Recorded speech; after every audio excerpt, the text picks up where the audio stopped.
All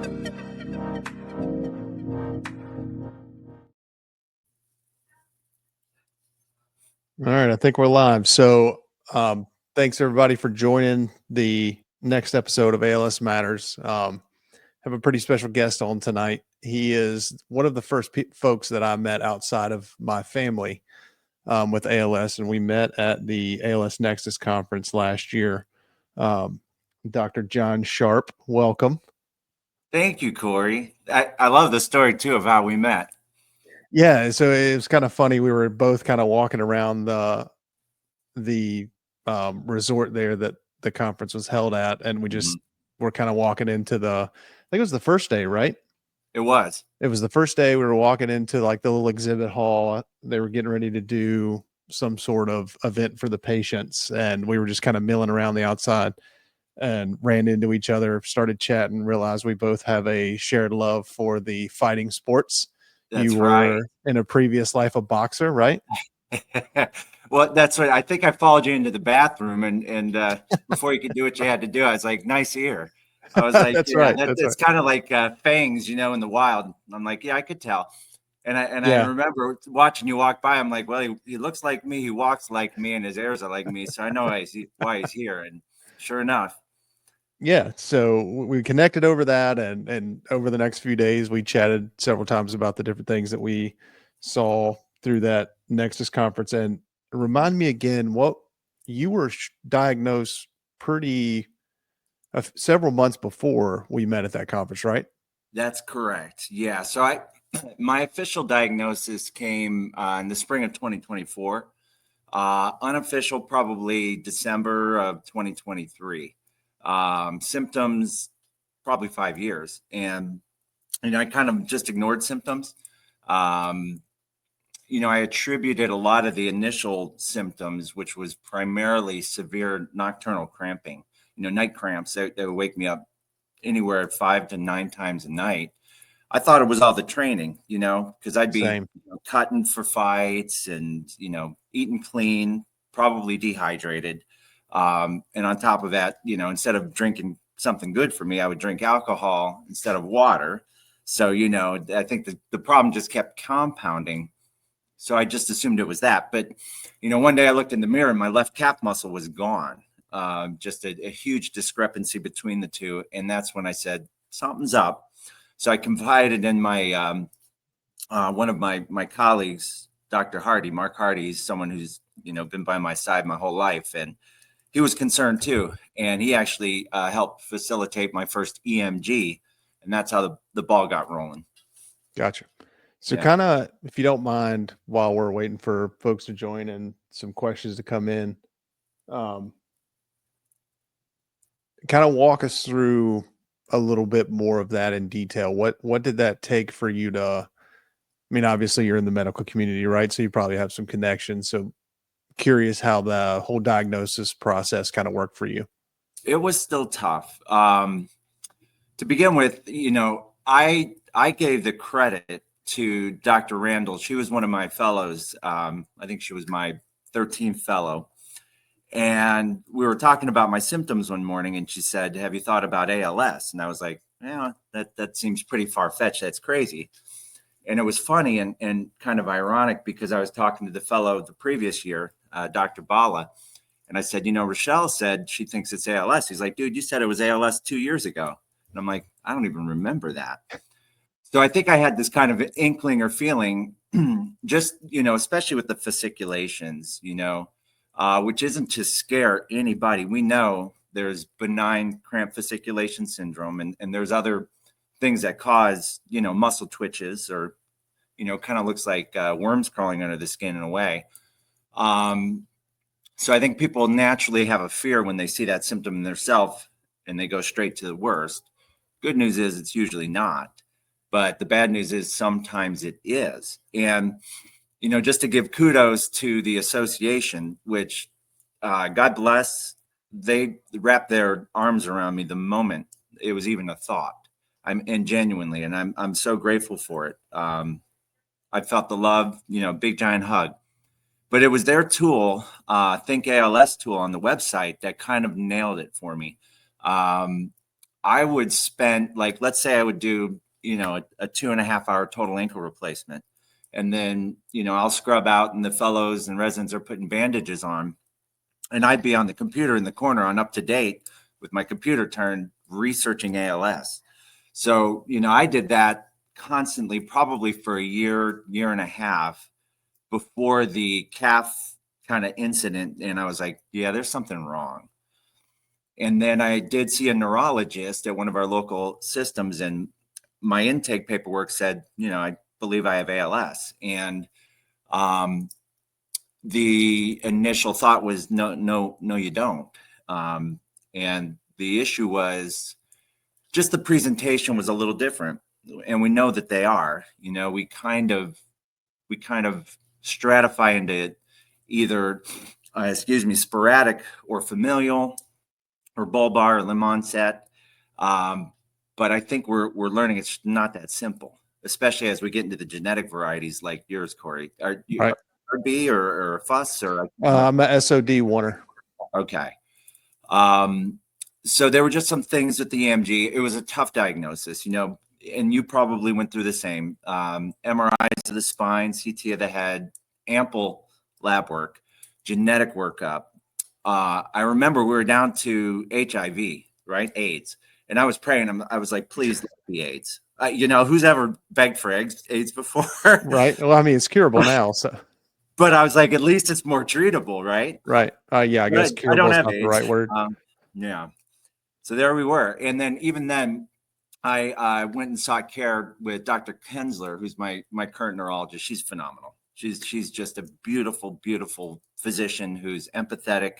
She'll spend as long with me as she needs. But the key was she listened very, very, very close and very hard. And just through that communication, a light bulb went off. She said, maybe you're right.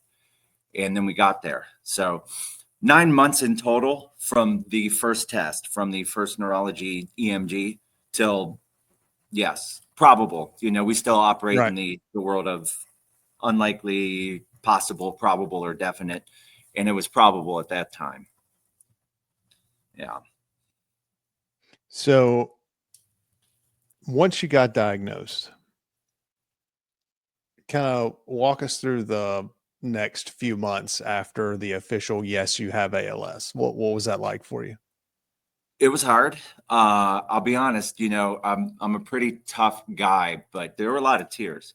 There was a lot of hopelessness. You just start to ask the questions like, why me? What I do wrong? And you start to think about things that are really painful, like your daughter walking down the aisle without you, things of that nature, not seeing their sports and just the things that really tug at the heartstrings. So it got dark. It got a little better, but then it gets dark again because, as a surgeon, I had to be very forthright with the hospital and say, I do have this diagnosis now. And they were very, loving, but they said, it's kind of a liability. You have this neuromuscular disorder, to have you in there operating on somebody and putting their lives in your hand is a bit of a risk. And I agree because, I was starting to have symptoms where I would have difficulty like delivering a screw or something like that, with wrist weakness. So it wasn't a fight on my end. I was like, you're right. Patients first. So that was the next big hit. And that's what it's like living with, ALS, Cory, and everybody listening, is that you start to get subtractions of everything you had in your life. And at first it seems like an assault. I mean, it just feels like you're just getting torn apart. But what I have, grace has led me to this being a real blessing.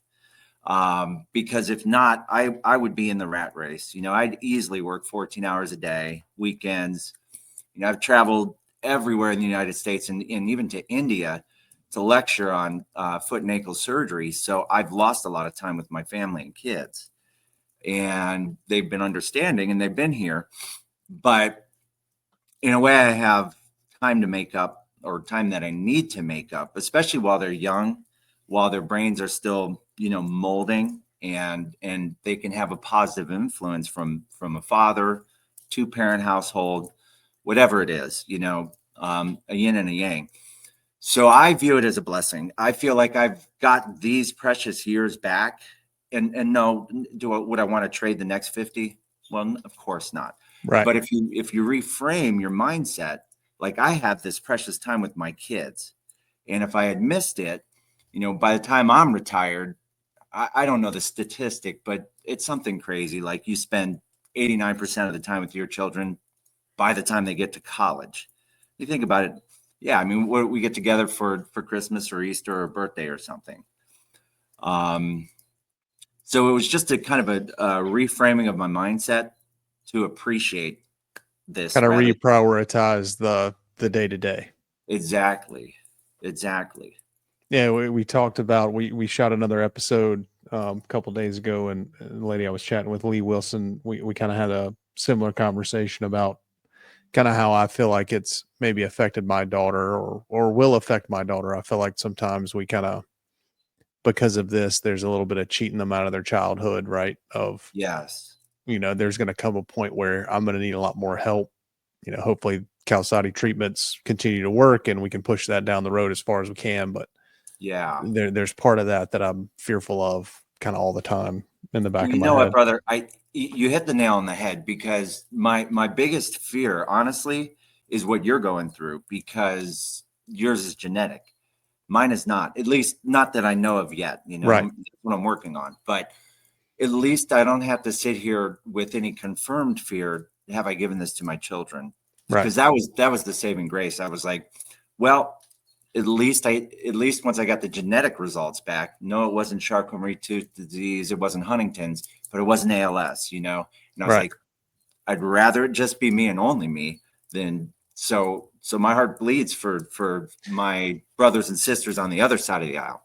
You know, it's funny because I have a similar mindset, but kind of in the opposite direction. I couldn't imagine like growing up knowing that it was in my family, right? We kind of all knew, from a very young age, we all kind of knew it was a possibility. Right. And looking at the folks who get diagnosed sporadic, I feel for them, because I couldn't imagine not knowing what's coming, right? Like by trade, I'm a project manager for a telecommunications company. My job is to plan things out, right? So even, you know, when me and my wife got married, we were talking about life insurances and disability insurances and those kind of things. She's in the healthcare field as well. And so I kind of know what to expect. And you know, being someone that had a sporadic diagnosis, I think that would be more devastating than knowing what's coming. You know, you're right. It's kind of the black and the white here but that's kind of you and me, Cory. I mean, and I think that's what a lot of us are, is, you know, we have big hearts, right? I'm thinking about you. You're thinking about me. We're both thinking about our kids and our families. And you can see it. I could see it in your eyes, right? Like outwardly, I see a fighter. You know, I see ink everywhere. I see your story on your arms. I see, you know, ears that say you could mess someone up if you wanted to, but you don't. Like, you're here, and I think a lot of us are fighting things, honestly, demons that are following us, and unfortunately, a lot of them have to do, I think, with you know, addictions, but also just familial. You know, again, getting back to the idea of genetics or even epigenetics, it's what I've really gotten deep into my own research, and you know, it's still kind of a hypothesis, but it's fun and it's founded in research and fact, is that the stress and trauma of my life, you know, from a very young age, which, you know, I've been sharing more to raise awareness and help people. I had a CSA as a child. What's CSA for those of us that are uninitiated? Sexual assault. Yeah. So that's child sexual assault.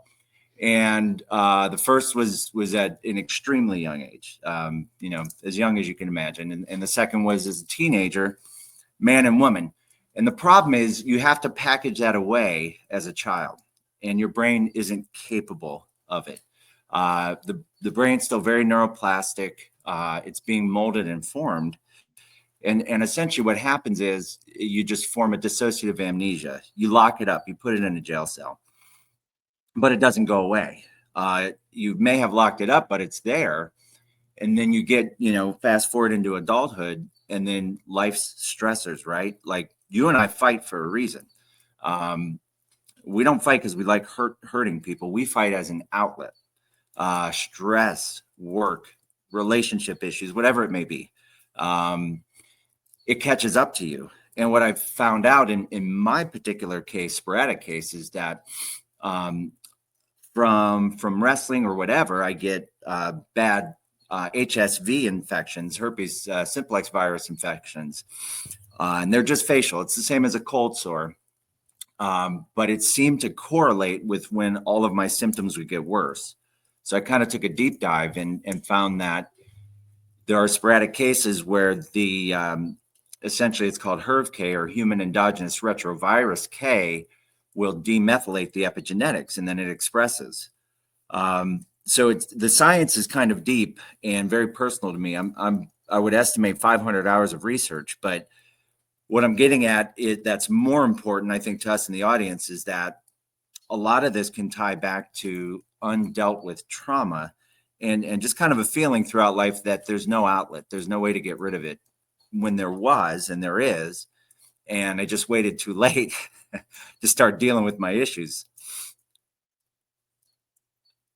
I think I lost you, Cory. Can you see me still? Sorry, I'm still here having some camera issues.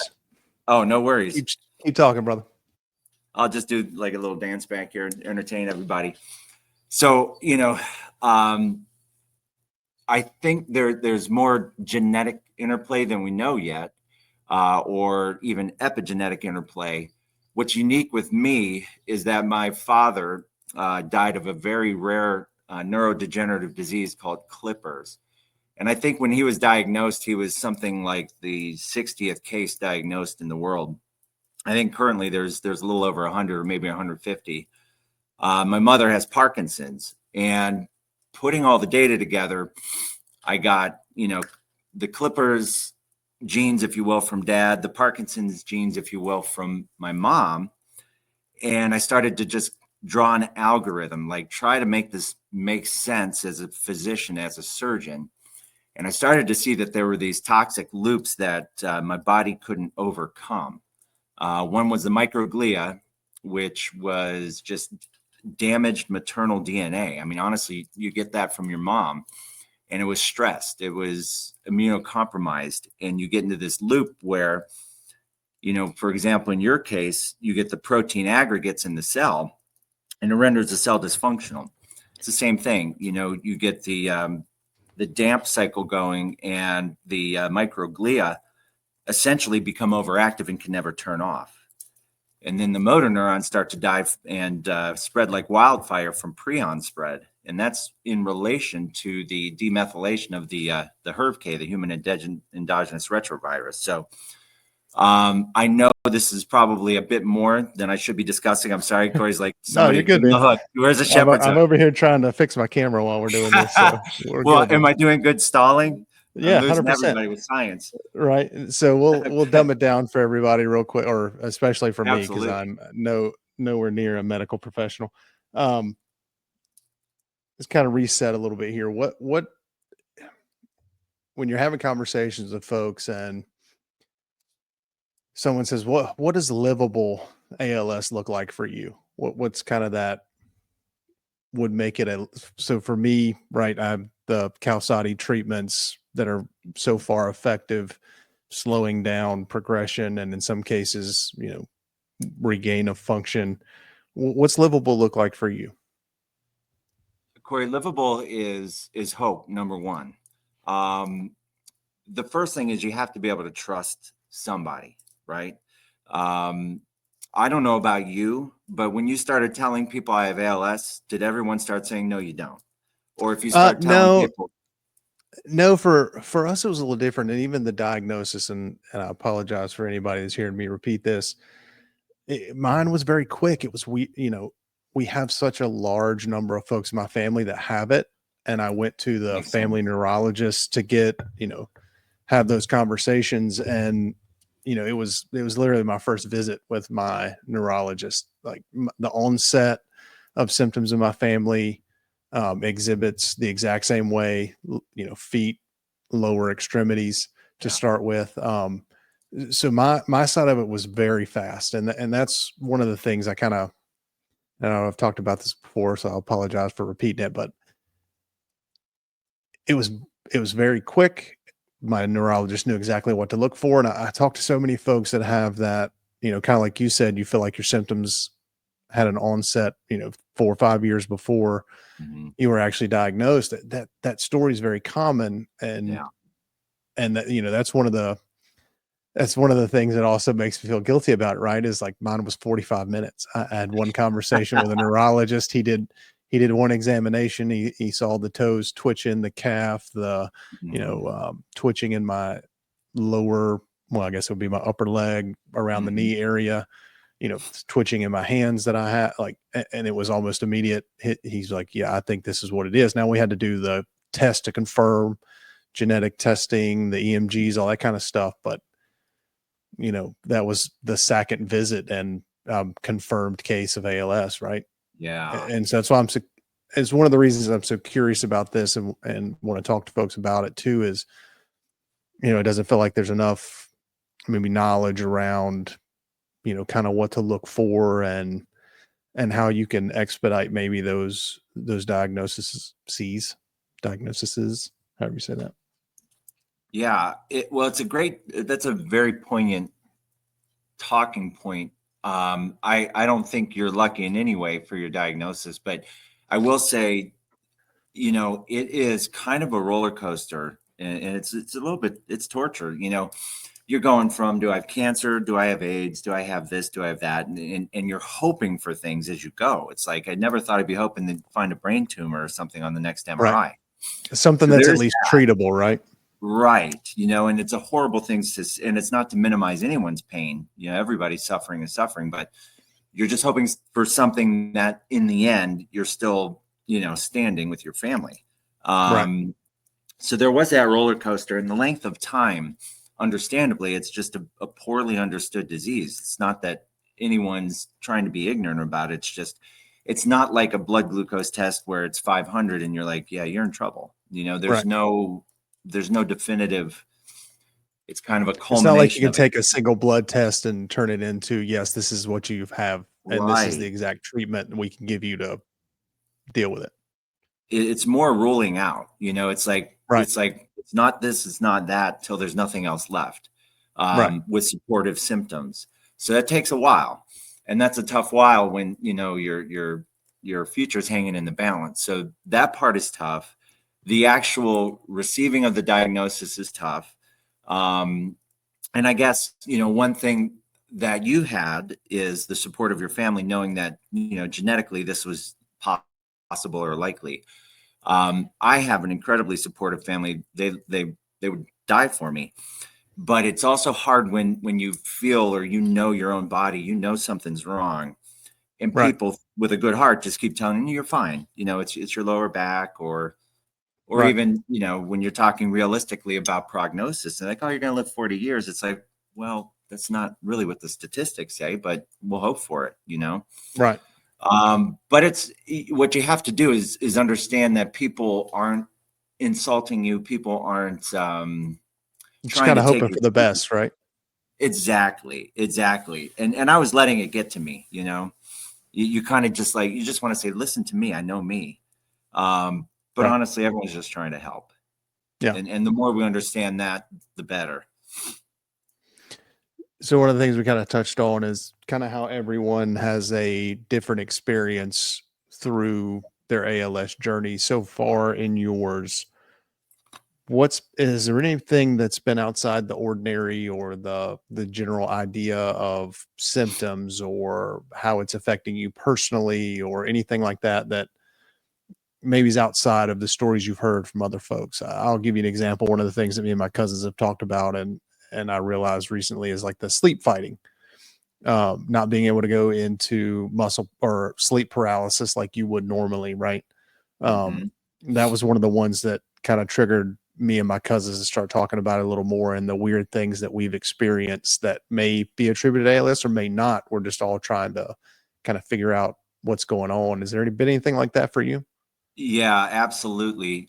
Sleep was a struggle, leading up to diagnosis, and still, it was not uncommon for me to sleep 3 hours a night.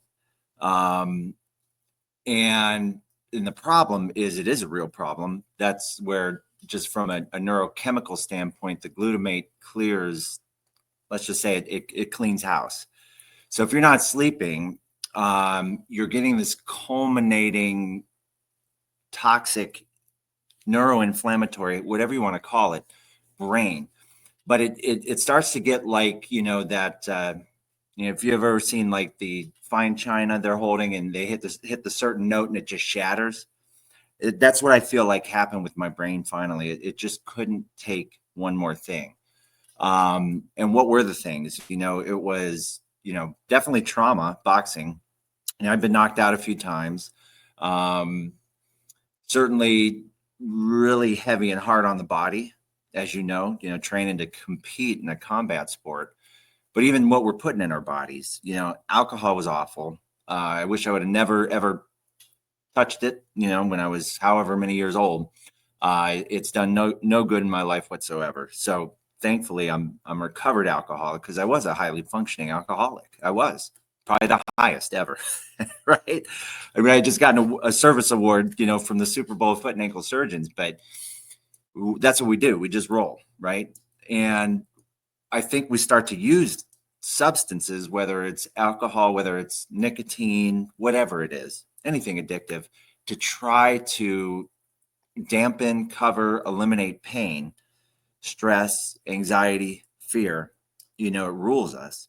And maybe it gives you a little bit of comfort for that hour or two, but Right. you In the wake up the moment for next day sure. and But you're right. no better, right? Right. You're probably worse, because then you start hurting other people because of your actions. So I think I went on a tangent there. No I worries. can't No, I think remember it's what the good stuff to question talk was. about, because it definitely kind of your experience and what compared to the folks that you've talked to with it, what things do you share, what things do you not? But I definitely think that's an important one. Is, I was in the construction industry, built cell towers for many years, and that was kind of, you're out of town, that's what you did, right? You go work Right. all day, you go to dinner, you'd have several alcoholic beverages of whatever variety you enjoyed, and Yep. you wake up and do it all over again on minimal sleep. So Mhm. I think it's definitely something important, because personally, I was definitely not taking care of myself until Right. several years into my daughter being born, and realizing like, hey, I'm not doing the best thing I can for her because I'm not taking care of Right. myself. And then, you know, Amen. how many years did I abuse my body, and how much of that affects kind of where I am today, right? Hmm. For sure. So last year, we met at the Nexus conference, and what what was your ho- what was your experience with that, and what were your big takeaways from it? What were things that were maybe very memorable for you from that experience? It was awesome. Honestly, I did something I'd always wanted to do, and I took a train from Cleveland to Houston through Chicago. Oh, wow. Um, that was How a long cool was that experience. trip? It was a day and a half, I think. So it was Yeah. like 36 hours. But very comfortable, honestly, compared to an airplane. I just flew on it. I'm down to like 169 pounds now, and I still can't fit in an airplane seat. So, I'm not. I used to be obese. I'm not anymore, or maybe I don't know. But the point being that the train travel was really cool because it was unique. It was different, a new experience, and just seeing the world in a different way. Right. But honestly, it was a reconnaissance mission. If you're like me, you don't go down without a fight. I'm going down swinging. And, I'm a 2-decade surgeon. I've done this and that, and I've been through medical school. So I know a thing or two. So, the idea was go down there and get the data and start figuring this out. Right. But honestly, it was so much more than that. It was meeting Cory. It was, meeting Brooke. I didn't actually meet her officially. I was kind of awestruck. Brooke, she's like a celebrity in our world, right? Like, Yeah. she's just so lovable, sweet, and honest. Um, and everybody else, the ALS heroes had me crying all over the tablecloth. And, you know, I met some other individuals who were further along, suffering worse. In fact, I was sitting next to the sweetest woman. I think she was from Buffalo, and she had bulbar. So, you know, we're in the process of people pouring their hearts out with the heroes. She's laughing hysterically. We all know that's an abnormal normal, if that makes sense. She cannot help that. But her caretakers like quickly went to, and I'm like, no, leave her. She's safe. This is us. This is what we do. Everyone gets it. So it was really sweet. We ended up having dinner, her and I, or just kind of having a moment together. And there were a lot of little, like going over to the water park and doing the largest ever, you know, ice bucket. I hate to blow the whistle. There was no ice in there. That was like perfect pool water. It was like, hey, keep it down, man. Keep it down. But being a part of that was so special. It was so fun. You just felt, again, you know, you felt the association just wrapping their loving arms around you. That's what we need, right? We might be big, tough dudes, but in this battle, we need our people. And when we're coalescing and forming a unit and fighting together, that's awesome, right? Yeah. And people like you and Brooke and everybody else who are just being brave about it, not rolling over and just saying, all right, we may not know all the ifs, ands, whats, and hows and whys, but we're not going down without a fight, whether it's making you laugh, educating you, whatever it is, right? It's awesome. I applaud you, Cory, and I'm so glad you invited me. Yeah, well, thanks for being here, and don't applaud me. This is all the ALS Association is doing, so they're the one that asked me to do it, and I'm very happy to be here and chatting about it. What's it been like for you connecting with other? You shared the story just a second ago about the lady you met in Dallas, and I'm assuming that you've connected with several other people kind of in the ALS community since your diagnosis. What's that been like for you? You know, you feel like, I think you feel what we like to feel, like a protector, right? Like a helper, like somebody who has something to offer. And it's ironic that, you know, it's 20 years as a specialist in the lower limb, you know, people walk in with their problems. I never diagnosed ALS. And we have a saying in the medical community, you may not be seeing it, but it's seeing you.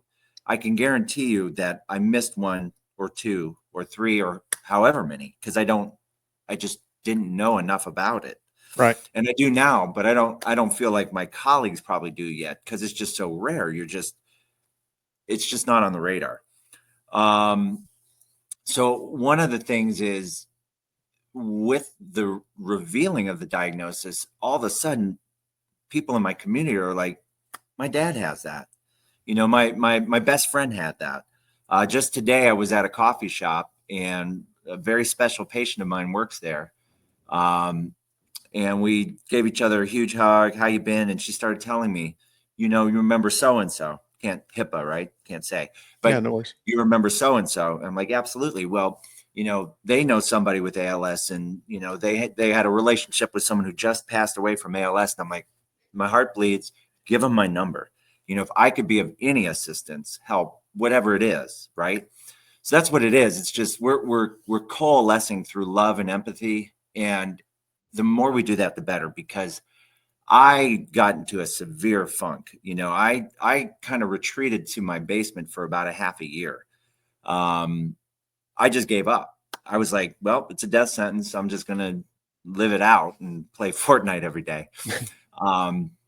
Which I'm really good at, by the way. But I had to snap out. My wife helped me snap out of it. She's like, dude, what is wrong with you? She's like, you're not the man I married. And I'm like, and it was, I felt ashamed. I'm like, she's right. I'm like, I suck right now. So I got motivated, and, you know, I really got deeper into this search, you know, trying to figure out at least my own truth, my case of ALS. And it got very intense. And I had an aha moment, if you will, where it all came together. Not in a way of conjecture or theory. It all came together with 1 + 1 = 2. And it was a very strange night. I had previously had a near-death experience in high school wrestling. It was exactly the way it's described, just go to the light. I was looking, it was at the the district wrestling finals, and I got an illegal choke that the ref couldn't see. I remember looking down and I could see my father jump onto the mat, and my father was over my lifeless body. And it was bizarre. Next thing you know, boom, back in the match, broke his ankle, but I lost. But that happened again that night. You could feel it coming. And what happened is I went into severe seizures, and then I woke up and I was fine. And then I went and got my wife, and I brought her back in the basement to show her the research. I'm like, I think I've done it. I think I figured it out. And then it happened again. Severe seizures. I'm out. I wake up. She's gone. I go upstairs. EMS enters, and then it's been, just a nightmare since then. Because, next thing I know, I'm whisked to the emergency department in a ambulance, and nobody really knows what's wrong. Of course, this is just so unique. ALS is problematic. A seizure of unknown origin is problematic. I had some really great care at the ER, some really phenomenal listeners, empathetic physicians, and I had some bad ones. And one of the bad ones had made the recommendation that I go to an inpatient psych facility. And I was like, whoa, that's pretty heavy. Let's talk about it. Like, I met you a minute ago. Do you even know my name? And he kept looking at the clock. And I said, why are you looking at the clock? He says, this is a busy ER. And I'm like, so you're telling me you want, and I said, what are my rights here? And I made him tell me my rights. And I said, so you cannot make me do this, what you are recommending. He said, no, I can't. And I said, all right, I'll see you later. But you can imagine that experience was traumatic, not only for me, but for my family. Yeah. Now everyone, what the heck just happened? And again, I had to kind of turn to myself to figure this thing out. It was what's called a gamma wave burst. It's basically that shattering of the brain we talked about. It's a medical truth. Anybody can look it up and find it in the research. It's like a non-cardiac death. It's like your brain lets go, but it's like a cleansing. It was a reset, because as soon as that was done, all this noise, all this pain, all this distraction, it was all gone. And it was a beautiful thing, because on the flip side, even though it was a horrible experience, it gave me this beautiful new outlook of, it's not I can't, but I can. So, all of a sudden you fast forward a few weeks and I'm going to Phoenix, I'm getting an award, for 2 decades of service in foot and ankle surgery. I'm climbing to the top of a mountain. I had trouble getting up my stairs before then. Like, I had to use 2 arms to pull myself up 20 stairs. So something happened, something changed, and I'm not making any inferences here. It may have literally just been a change in my mindset from I'm dying to I'm living. Getting up that mountain did take me 6 hours, but I did it. So it wasn't that I can't, it's that I can, but I will do it in my own time. Right. And I think, kind of resetting your point of reference from can't to will is huge. It's huge. Yeah. It's releasing your soul and your heart and not being enslaved in a body, tortured, right? Forget the body. It's all right here in here. Use it. We still have it. So looking back kind of on things, what gives you hope looking forward? Honestly, it's this, Cory. It's what you're doing. It's what we're doing. It's what the association is doing. There's, at least for me, there's nothing better than giving. I would much rather give than get. I've been a healer my whole life. 4th, 5th grade Holland test, as they used to call them. What do you want to be? A doctor. So it's just something that's always been here in me. I've always been a fighter too, like you. It's just whatever it was, wrestling, football, BJJ. I've got Thai fights. I've got cage fights. I've got boxing. So we have a lot in common, but I think what we most have in common is just big hearts and massive empathy. EQs, we call it, emotional quotients. You don't have to have a high IQ to love somebody or to want to help somebody. So that's where I'm at now. And whether it's here with you, whether somebody is watching who is scared, or whose mother or father or son or daughter or whoever got a diagnosis and is scared or wants advice, the advice I'll give you is the advice as a brother, not as a doctor. I'm not the neurologist. That's not appropriate, but I will always be here for you. And I'll continue my research and we'll see where it goes. But on the grander scheme, I started thinking bigger. How can I really help people? So I'm in the works of creating a fund called the Grace Foundation Fund. It's going to specifically go towards victims of CSA or women, battered women. We're reaching out right now. I'm in conversations with a gentleman in Kenya about a visitation and setting up, a big scale fundraising event to help people. I mean, this beautiful home I have, there's people who can barely eat every day. And I've kind of felt a lot of shame about that too, as I start to be the outcast, the disabled guy, the person who's in the way. You start to feel what that oppression feels like. It doesn't feel good. Yeah, definitely. And we knew that already. Yeah. All right. So it looks like we may have a couple questions here. Let's feel like taking one real quick. All right. So Gina Morris, I may have missed this, but I'm curious how far you both are into your diagnosis and are you doing any treatment? So John, I'll let you go first. Good question. Thank you so much, whoever asked it, Gina. So I am diagnosis officially was spring, about a year ago. We kind of had an agreement in December. It was what it was, but officially it was this time a year ago. And the initial recommendation was Mega B12, which is fun because you think you're a unicorn because you start peeing purple and pink, right? It's like the party trick. Like you just leave it there to let someone discover, like, whoa. And there were others, but I had some hard conversations with my neurologist and she was very frank and honest with me. And I said, listen, I know the research, I know the data, and I know the promises that we get from each of these medications. To me, if that buys me that extra half a year in a wheelchair with somebody needing to serve me 100%, personally for me, I don't want to do that to somebody. And that's hard because I don't want to take that choice away from my family. But when you've suffered your whole life and then you're suffering more, it really ought to be your choice, right? I mean, everyone will say, well, look at Stephen Hawking, he lived till blah, blah, blah. It's like, yeah, but I don't necessarily want to live like that, So it has to be a personal choice. And because of that, I decided not to do anything medicinally. And I went the natural route. I fasted, I'm down 70 pounds. I got rid of any vice you could think of, no alcohol, no tobacco. I eat well, I eat right. I let my body tell me what it needs. I really respect my gut-brain axis. If I walk into a grocery store, I'll see what I want and I will buy what I want. And that's all I'll eat. If I'm not hungry, I won't eat breakfast. If I'm not hungry, I won't eat dinner.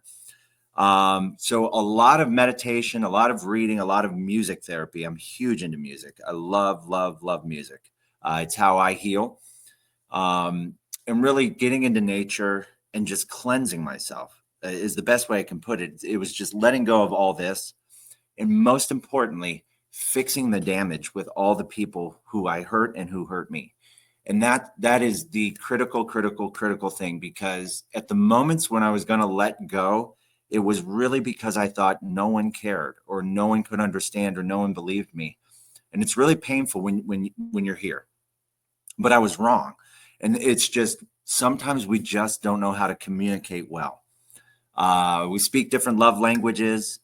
Great book, by the way. You know what I mean? Like, yeah.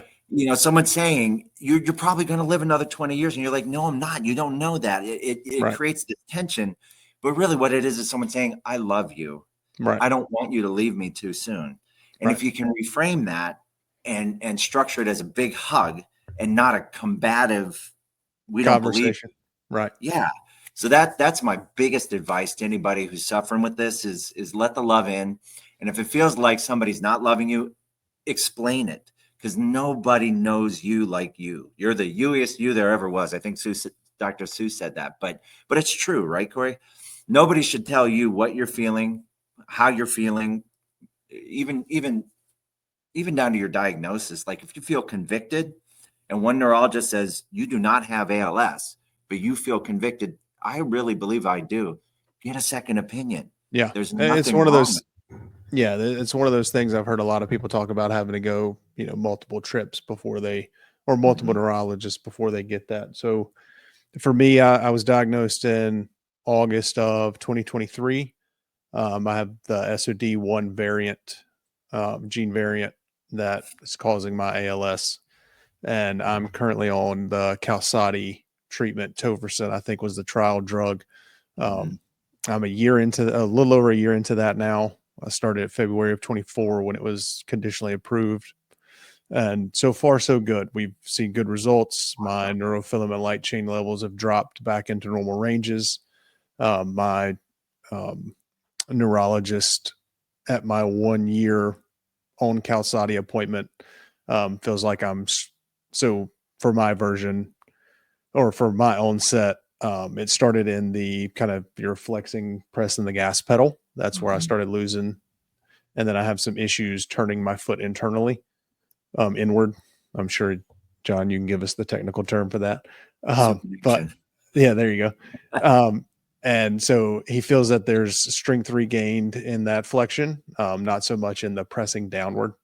And kind of my family's progression through ALS tends to be slower than most because it is lower extremity is where the majority of my family starts. So, Gina, I hope that answers your question. Feel free to keep asking or message us, and we'll get to other questions if no one's Cory, asked can I any ask you a already. follow-up on that? Yeah, for sure. Has your score changed significantly one Not way or the other? significantly, no, because when I went in for my first one, so had started to start thinking about competing in jiu-jitsu. And so I was, very fit at the time I started kind of really piecing it together that I may have ALS. So Yeah. going in, I had, very high scores. I was already fairly fit, really lean, had been working, lifting and jiu-jitsu on top of that. So I had good scores going in. My scores really haven't changed that much other than, kind of, hey, there's a little more function there than what was felt at the first appointment. But I mean, I wouldn't say it's been a real marked, improvement. I still have a fairly substantial limp. People always ask, hey, what'd you do to your leg? And it's like, well, I have this Yeah, weird you thing you get that. probably never heard of. I'm a pimp with a limp, I mean, Yeah, that's exactly. how I walk. But I think what you said is critical because we're not better, but we're not getting worse, or at least not at the rate that everyone fears. And I think there's something to what you're saying of just living a good life, and just trying to clean it up a bit. Yeah, I think it's it's not something I ever did. And looking back on it, I think I would have, knowing what I know now, right? If we could redo Right. it, I'd Yeah. probably do that a little differently. Yeah, that rear view. And Kendra, I see a message. Kendra, Cory, can you message me after this? Her family's got SOD1 Yeah, absolutely. or Candle. I will get with the moderators on here and get these messages. And if there are any other questions that we can't get to, we'll try to get those answered. If nothing else, I'll do, one of these by myself and just run through a list of questions. Yeah, I love that people are talking here. I mean, that's really what this should be. Just that no one should ever not raise their hand. We're all in this together, whether you're a patient, whether you're advocate, whether you're family. The more we work as a team, just the better we're all going to do. So, John, there's a question on here for you. Do you have a specific gene variant that you know of or not? Well, that's what I'm looking into. I think that what we're going to discover is that the clippers has something to do with it that I got from my father. I do believe that's genetic, but that's a hypothesis. And I got some pretty damaged maternal mitochondrial DNA from my mom. But that's the fun in exploration. I think when it all shakes out, we're going to discover there's more genetic involvement and even epigenetic involvement than we know of. And epigenetics is a weird thing. I'm sure everyone is like, what is he talking about? But it goes past your blonde hair and blue eyes. I'll just say that. It's a code that's written in you that's hidden. Yeah, it's the things behind the things that make you who you are. Exactly. So we've got another question here. Are you taking any supplements? Personally, yes, I take it. It's by On It is the name of the company. They're total human supplements, and it has just about every single thing you're supposed to get that you don't get from your food. So, John, are you taking anything specific? Honestly, no. It's intentional. Again, I'm kind of breaking all the rules, and I'm just following my own instincts. And I'm not saying anyone should do this. Okay, so disclaimer: these are my own thoughts, but He is a medical professional, but don't listen to this next part. exactly. You know, I had to say it before every lecture. These are my own thoughts. So if you think they're stupid, they probably are. But when they're telling me gain weight, in the back of my mind, I'm thinking, how could that possibly help me? Like, I become morbidly obese, sedentary. I can't move my own body. Then somebody else has to lift my morbidly obese body. I said, that's the opposite of what I want.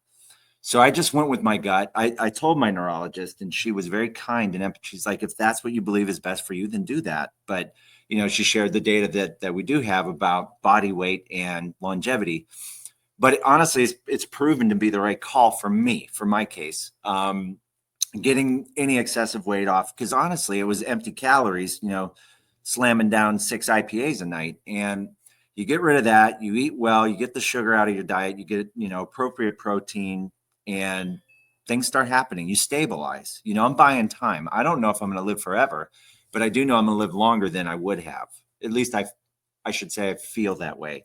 Right. Knowing is a tricky word, but it's what I'm living right now. At least I couldn't climb a mountain 6 months ago. I'll tell you that much. Sorry, trying to scroll through some of the questions here, see if there's any Yeah, other no ones problem. Here. And if anybody has more questions, feel free, please hit me up on Instagram. That's my only social media, but I am more than happy.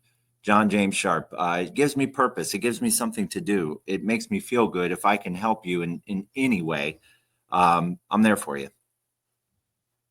Yeah, agreed. And I'm pretty sure we have access to all the comments afterwards. So if there's any that we didn't get to, we're coming close to the 1 hour mark. If there's any we didn't get to, please feel free to reach back out. If I'm not mistaken, all my socials are tagged in this. Thanks everyone for joining me and John. John, it's good to talk to you again, man. I have a question for you, brother. All right, what's up? What's your walkout song going to be? Because we're going to make this happen. Start thinking about it. So there's do you remember the movie? I can't think of the name of it now, but it was an MMA movie. It was two brothers. One, if I'm not mistaken, was in the military. The other practiced very regularly. And the younger brother. Anyway, I'm thinking Lunatic Fringe. Remember that one from high school wrestling? That one's a good one. But the younger brother didn't have a walkout song. And he requested that the entire stadium go quiet. I think if you're going to do it, that is the best way to mess with someone. Is just not have any walkout music at all. Come into the ring with no that is cold. No hype or anything like that. That is cold. I think that's the way to do it. All right, John, I appreciate you, man. Hey, thank you, Cory. Absolutely. Love you, everybody. Love you, brother. Hit us up if you need anything, okay? So I want to real quick thank the ALS Association for letting us do this. Personally, it's meant a lot to me to talk to some of the folks we've got to talk to. And for all those out there, please like, share, subscribe. This should be on YouTube at some point on the ALS Association's channel. So please feel free to check that out. And remember, ALS matters. People matter. John Sharpe matters. Cory, Thank you, guys. You matter more, brother. Thank y'all.